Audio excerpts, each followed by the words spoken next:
కరోనాలో వాళ్ళు మాస్కులు అడిగారని చెప్పి వాళ్ళ మీద అతన్ని వెనక్కి చేతులు కట్టి ఈడ్చి రోడ్డు మీద అతని మరణానికి కారణమయ్యాడు. ఆ రకంగా ఎంతమందిని అసలు ఎన్ని రకాలుగా వేధించాడో ప్రజలకు ఇవాళ కళ్ళకు కట్టినట్లుగా కనబడతా ఉంది.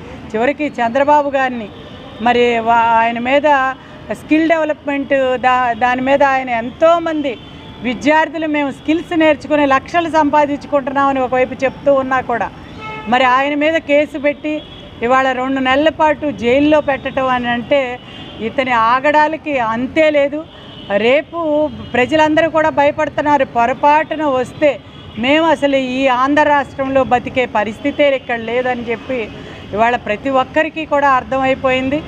మరి కింద వర్గాల ప్రజల నుంచి మధ్యతరగతి, పై వర్గాలు, సంపన్న వర్గాలు అందరూ కూడా ఇవాళ ఒక్క తాటి మీద కుల మతాలకి అతీతంగా మరి ఫైనాన్షియల్ స్టేటస్కి అతీతంగా అందరూ కలిసి ఇవాళ చంద్రబాబు గారిని అధికారంలోకి తీసుకురావడానికి, జగన్మోహన్ రెడ్డిని సాగనంపటానికి సిద్ధంగా ఉన్నారని తెలియజేస్తూ జై తెలుగుదేశం, జై జనసేన, జై బీజేపీ కూటమి.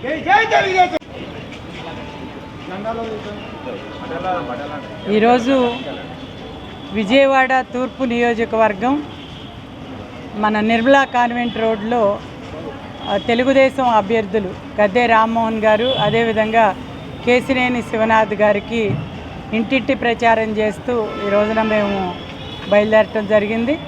అయితే ఇప్పటికే ప్రజలంతా కూడా తెలుగుదేశం కూటమిని, జనసేన, బీజేపీ, తెలుగుదేశం కూటమిని గెలిపించుకోవటానికి సిద్ధంగా ఉన్నారు. ఎందుకంటే ఈ 4-5 సంవత్సరాలుగా ఈ ప్రభుత్వం, జగన్మోహన్ రెడ్డి గారి వైసీపీ ప్రభుత్వం ఏం చేసింది అనేది ప్రతి ఒక్కరూ చెప్తా ఉన్నారు విడమర్చి.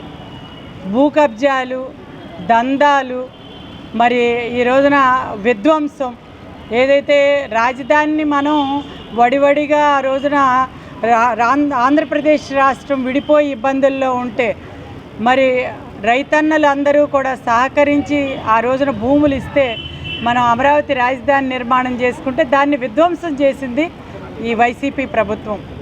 అదేవిధంగా పోలవరం ప్రాజెక్టు, ఈ రోజున గోదావరి మిగులు జలాలని మనం పోలవరం ప్రాజెక్టు ద్వారా మళ్లించుకోవడానికి చక్కటి సంకల్పం చేస్తే దాన్ని కూడా ఈ రోజున ముందుకు తీసుకెళ్లకుండా దాదాపుగా 75% పూర్తి చేశారు. వీళ్ళు ఒక్క అడుగు కూడా ముందుకేయలేదు. ఆఖరికి పట్టిసీమ ప్రాజెక్టు ఇవాళ కట్టేసిన ప్రాజెక్టు ద్వారా కూడా నీళ్లు తీసుకొస్తే అక్కడ చంద్రబాబు గారు కనబడతారని చెప్పి వాళ్ళకి నీళ్ళు ఇవ్వకుండా ఇవాళ ఏక్వా రైతుల్ని, అదేవిధంగా మన రైతాంగాన్ని అన్నీ కూడా ఇబ్బందులు పెట్టారు. కాబట్టి ఈ రోజున ఏ ఒక్క వర్గం కూడా సంతోషంగా లేదు. ప్రతి ఒక్కరూ కూడా ఇవాళ చాలా ఇబ్బందులు పడుతూ ఉన్నారు. కరెంటు ఛార్జీలు పెరిగిపోయినాయి. మరి ఇవాళ చిన్న ఇళ్లల్లో కూడా చెప్తున్నారు, మా గతంలో చూస్తే ఇప్పటికి కంపేర్ చేస్తే కరెంటు బిల్లులు పెరిగిపోయినాయి, ఇళ్లల్లో మరి పప్పులు, నూనెలు, నిత్యావసర వస్తువులు ధరలు పెరిగిపోయినాయి అని చెప్పి వాళ్ళు బాధపడుతూ ఉన్నారు. మరి ఆ రకంగా ఈ రోజున ఈ ప్రభుత్వం మరి ఇంకొక చట్టం తీసుకొచ్చింది, ల్యాండ్ టైటిలింగ్ డీడ్ అని చెప్పి.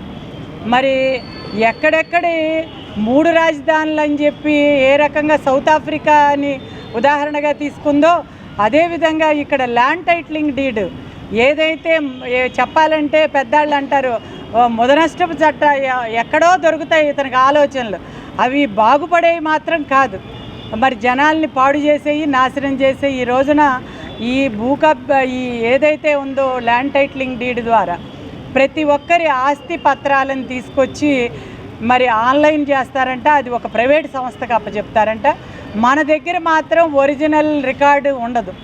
మరి ఒరిజినల్ రికార్డు ఉండనప్పుడు ఆ ఒరిజినల్ రికార్డు ఎవరెవరికో సొంతమైతే రేపు మనం దేనికి అసలు మన బిడ్డలకి, మన భవిష్యత్ తరాలకి ఈ రోజున వాళ్ళకి ఆస్తి పత్రాలనే కదా మనం అందరం కూడా ఇచ్చేది.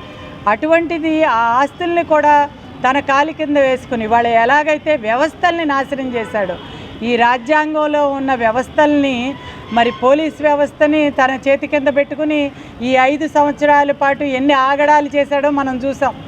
మరి అటు అమరావతి రైతుల మీద దమనకాండ చేశాడు, ఇటు ఎస్సీలు ఏదైతే